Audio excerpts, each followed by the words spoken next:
हमारी दीवाने भोलेनाथ के।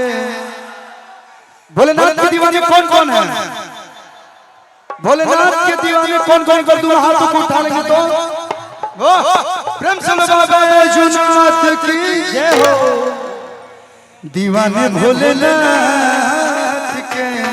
लेकिन ये गाना में इतनी मोबाइल में भैया पागल भक्त मंडल अगर बुलाया तो कल फेसबुक पे मेरे भी पेज से भैया लोग ले जाएगा। देखिए पागल भक्त मंडल जितने लोग हैं सब समाने हैं भोलेनाथ के। लेकिन आप लोग के बाद जो भी बाबा के भक्त होला सच्चाई और ईमानदारी खातिर हमेशा लड़े। तो जितना लोग बात दीवाने बाबा भोलेनाथ कितने बार हाथ उठाए लोग दीवाने भोलेनाथ के झुकाए माथ के। दीवाने भोलेनाथ के झुकाए माथ के। भैया भैया भैया तनी मिला लो जे हमारे भैया लोग यूट्यूब अगर आप लोग चलाते हो कब लोग सब लोग यूट्यूब चलाते आज के समय में। तो कल सारे गाना हम भोजपुरी से दीवाने भोलेनाथ क्या होता आप लोगों का प्यार और अपना आशीर्वाद दे लो। क्या कि आप लोग के प्यार के बिना आप लोग के आशीर्वाद के बिना सब लोग अधूरा है। आप लोग का आशीर्वाद नहीं होता तो कोई नहीं जानता था कि एक चाय बेचने वाला भी प्रधानमंत्री बन सकता है। तो ये आप लोग का प्यार है, आप लोग का आशीर्वाद है। बड़ी मशहूर होला आयो ही जग संखा बोला हरियौरी बोला चाहिए कसना संडे के सुना हमारा बुक भी अगाड़ी असमही में पापा यौरी मम्मी जत बहारी। देवघर के संस्था पूरा बड़ी मशहूर है भैया।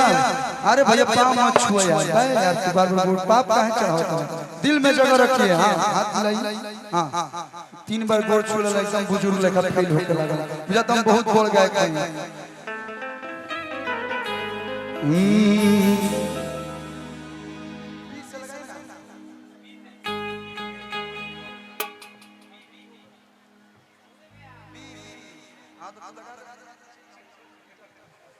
क्या करिएगा बचपन से गाँव तो एकदम ट्रैक्टर बना दे वाले कहीं से स्केल देबो कहीं से स्टार्टर लगे। हां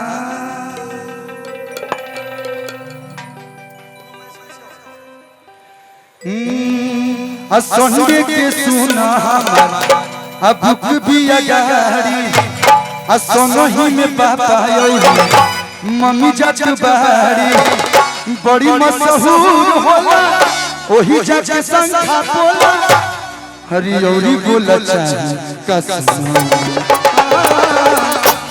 कल क्या कह दिया कि चूड़ी हरिया ले आई है सवारा पहिरी के नाचो आबो चूड़ी हरिया ले आई है सवारा पहिरी के नाचो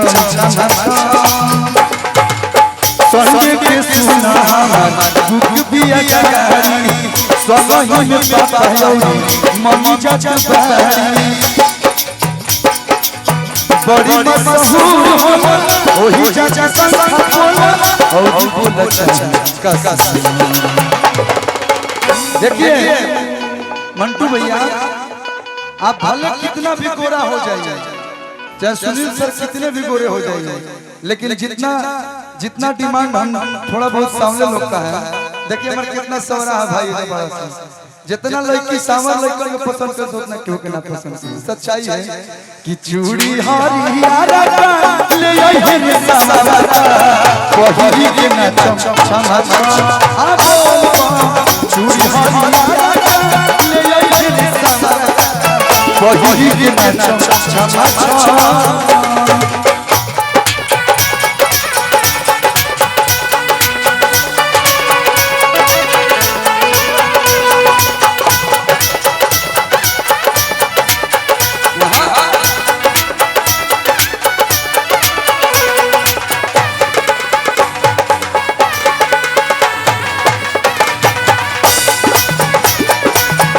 बाबा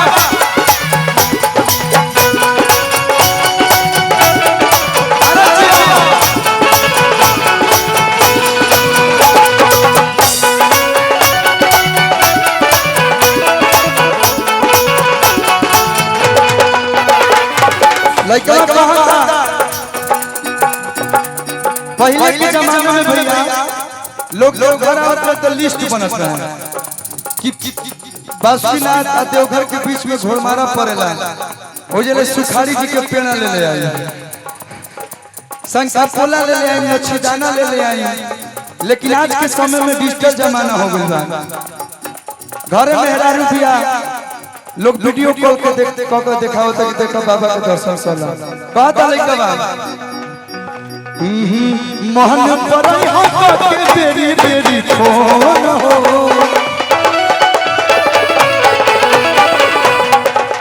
हम तो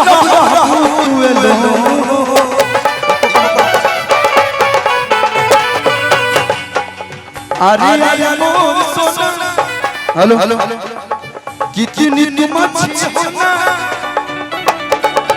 और कि चूड़ी हरियारा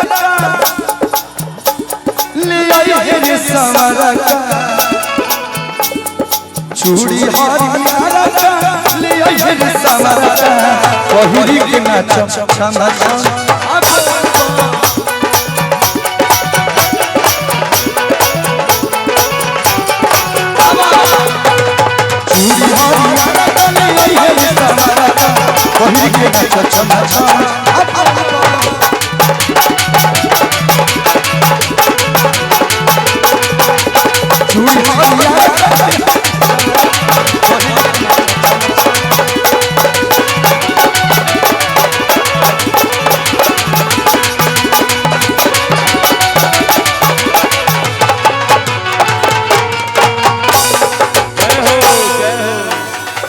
जो मेरा भाई ऐसे करके बंद कर